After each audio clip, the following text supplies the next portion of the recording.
Well, hi everyone. It's good to see you. I missed you last week. Nice to be back in class. Today, I want to just go over the agenda. First of all, first things first, you have to pick up your materials in your blue folder. Remember, your blue folder's in my outbox. Some of you are really good about taking your stuff out. Some of you haven't been by, but I did finish your file folders and your lesson plans, and they're in there, but other of you have never taken your other stuff out. So they'll be in my outbox, and come by and get your materials. Remember your file folders, be sure to keep those because you can use those in the future. Also, your lesson plans. We'll talk a minute about the lesson plans. Always hang on to your lesson plans because you can recycle a lesson plan, either for a different professor and modify it a little bit, or even in the future. So we don't want to do things twice. So make sure that you are a good custodian of your work. So file away and save that. Then you're going to watch this video lesson, and we're going to read for this week assessment. And this chapter is really key because honestly, we don't know how we're teaching unless we have a fair assessment. We understand how our students are doing. So it's important that you really read it and understand and take time. So just don't do the questions and be finished. Really take time, try to understand the assessment. I am switching things. We're not going to do this questions at the end of the chapter. I would like you to do the guiding questions at the beginning of the chapter. Here, guiding questions at the beginning, and it's 6 questions on page 119, and that's right here.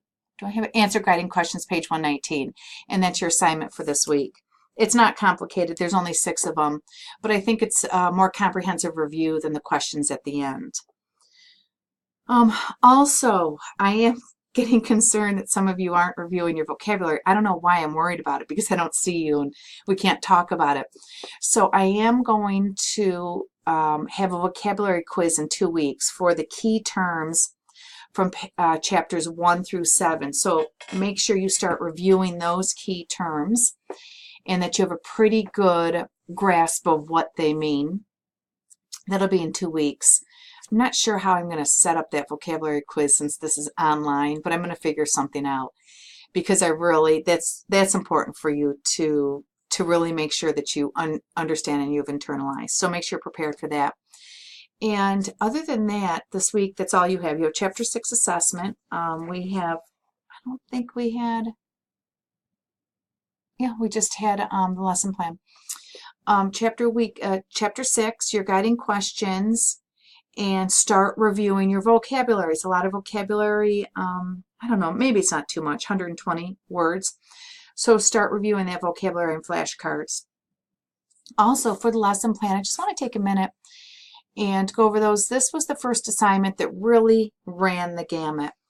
Some of you were real strong in lesson plans, and other of you were on the weaker scale. So in the lesson plan here, just a couple things I want to review for EAL. It's really important that we get context. And with context, we need the English Language Development Proficiency level. That's required for ESL lessons, EAL lessons. And we've talked about that a couple of times, but it's these standards here. Let's see if you can get these. Can you see these?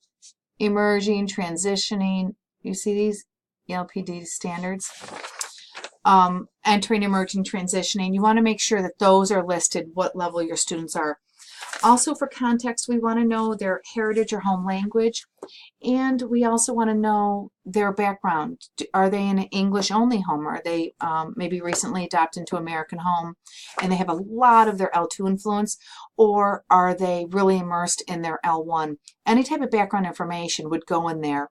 So for an EAL lesson plan, that is going to be a really big area for you for the context. Also, if you don't have an IEP, make sure that's clear. No IEPs. Put that there. And then make sure in your central focus that you do connect your lesson to some type of content. It has to be connected to a content area, whether it's ELA, science, math. Make sure it's clearly written somewhere in your lesson plan, the content. And language demands, generally on an EAL lesson, you will have discourse because talking is a big function of EAL. So somewhere, make sure that you have down there discourse, that is language, demand, or function. And either one of those are okay. And assessments, we're going to read about assessments, but assessment is really a key area in your lesson plan because we want to make sure that we understand and can monitor how our students are performing. So you want to be able to articulate what is that pre-assessment, what's the formative, and what's the summative. And remember, comprehensible input and output, those are big words, those are important ideas to get in there, and that can be in that assessment. Okay, this you all have, and make sure this is comprehensive. This should be narrative. Really talk like someone could repeat the lesson. This beginning, middle, and end is the other big chunk of the lesson plan. You can write in paragraph narrative form. Differentiating, we know how to do that, and make sure your what ifs are what if the students can't, what if the students cannot, and then also if you have extra time, that's a biggie. I think that's it for lessons. So I just want to make sure that all of you have that, because I would have written that's on your feedback, and that way you have an understanding when you read your feedback for next time you do your lesson plan. Okay, and gosh, I think that's it. Okay, so let's go back and make sure that you understand it's a short lecture this week. Pick up your materials in your blue folders. Leave your blue folders there, though. Watch this lesson, answer your questions, make sure those get submitted by next Monday. I'll be out of town this week. I go to the EDTPA conference for EAL. I'll be in California Wednesday, Thursday, Friday. So you won't see me, but I'll be back for Monday. All right. Hope you're doing well. Miss you all, and talk to you soon.